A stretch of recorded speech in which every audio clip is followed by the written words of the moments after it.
നമസ്കാരം, ഇത് one India Malayalam. Kerala സമൂഹത്തെ നൊമ്പരത്തിലാഴ്ത്തിയ മിഷേൽ ഷാജിയുടെ മരണവുമായി ബന്ധപ്പെട്ട കൂടുതൽ വിവരങ്ങളാണ് ഓരോ ദിവസവും പുറത്തു വന്നുകൊണ്ടിരിക്കുന്നത്. മിഷേലിന്റെ മരണവുമായി ബന്ധപ്പെട്ട് ക്രോണിൻ എന്നയൊരാളെയാണ് പോലീസ് കസ്റ്റഡിയിലെടുത്തിരിക്കുന്നത്. 2 വർഷത്തോളമായി താൻ മിഷേലുമായി ഇഷ്ടത്തിലായിരുന്നുവെന്ന് ക്രോണിൻ പോലീസിന് മൊഴി നൽകിയിട്ടുണ്ട്. സംഭവ ദിവസം വൈകിട്ട് ക്രോണിന്റെ സമ്മർദ്ദം സഹിക്കവയ്യാതെ മാനസിക നില തെറ്റിയ അവസ്ഥയിലായിരുന്നു മിഷേൽ എന്നാണ് ചില ഓൺലൈൻ മാധ്യമങ്ങൾ റിപ്പോർട്ട് ചെയ്യുന്നത്. ഇതിന് പ്രധാന കാരണം ക്രോണിൻ ജോലി ആവശ്യാർത്ഥം ഛത്തീസ്ഗഡിലേക്ക് പോയ സമയത്ത് കോട്ടയത്ത് മെഡിക്കൽ എൻട്രൻസിന് മിഷേൽ പോയി തുടങ്ങിയിരുന്നു. ഇവിടെ വെച്ച് ഒരു യുവാവുമായി മിഷേൽ പ്രണയത്തിലായെന്നാണ് ക്രോണിൻ പോലീസിന് നൽകിയ മൊഴിയിൽ പറയുന്നത്. ഇത് സംബന്ധിച്ച് മിഷേലും ക്രോണിനും തമ്മിൽ നിരവധി തവണ തർക്കങ്ങളുണ്ടായെന്നും പറയപ്പെടുന്നു.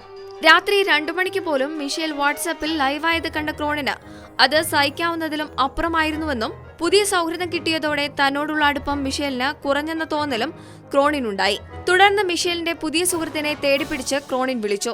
തന്റെ കയ്യിൽ മിഷേലിന്റെ ഫോട്ടോ ഉണ്ടെന്ന് യുവാവ് പറഞ്ഞതോടെ ക്രോണിന്റെ സകല നിയന്ത്രണങ്ങളും വിടുകയായിരുന്നുവെന്ന് എക്സ്പ്രസ് കേരള റിപ്പോർട്ട് ചെയ്യുന്നു.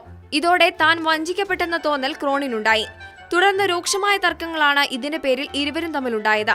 ഇതിനുശേഷം വൈകിട്ട് 4:30യോടെയാണ് മിഷേൽ ഫോൺ ഓഫാക്കിയത്. മൊബൈൽ ഓഫാക്കുന്നതിന് മുൻപ് ഹോസ്റ്റലിൽ നിന്നും വീട്ടിലേക്ക് വന്നോട്ടെ എന്ന് മിഷേൽ അമ്മയോട് വിളിച്ചു ചോദിച്ചെങ്കിലും ഹോസ്റ്റലിൽ തന്നെ നിന്ന് പഠിക്കാനാണ് അമ്മ മറുപടി പറഞ്ഞത്. ഇക്കാര്യം പിതാവ് തന്നെ പോലീസ് ഉദ്യോഗസ്ഥരോട് വ്യക്തമാക്കിയിട്ടുണ്ട്.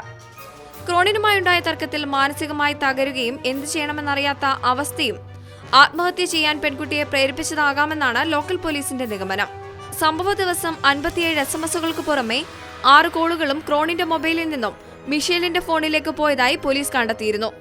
അതേസമയം എല്ലാവരുമായി നല്ല സൗഹൃദം സൂക്ഷിക്കുന്ന മിഷേലിനെ സംശയദൃഷ്ടിയോടുകൂടിയാണ് ക്രോണിൻ കണ്ടിരുന്നതെന്നും ഇതേച്ചൊല്ലി നിരന്തരം വഴക്കുണ്ടായിരുന്നതായും മിഷേലിന്റെ എറണാകുളത്തുള്ള കൂട്ടുകാരികൾ പോലീസിന് മൊഴി നൽകിയിട്ടുണ്ട്. കൂടുതൽ വാർത്തകൾക്കായി വൺ ഇന്ത്യ മലയാളം സബ്സ്ക്രൈബ് ചെയ്യുക.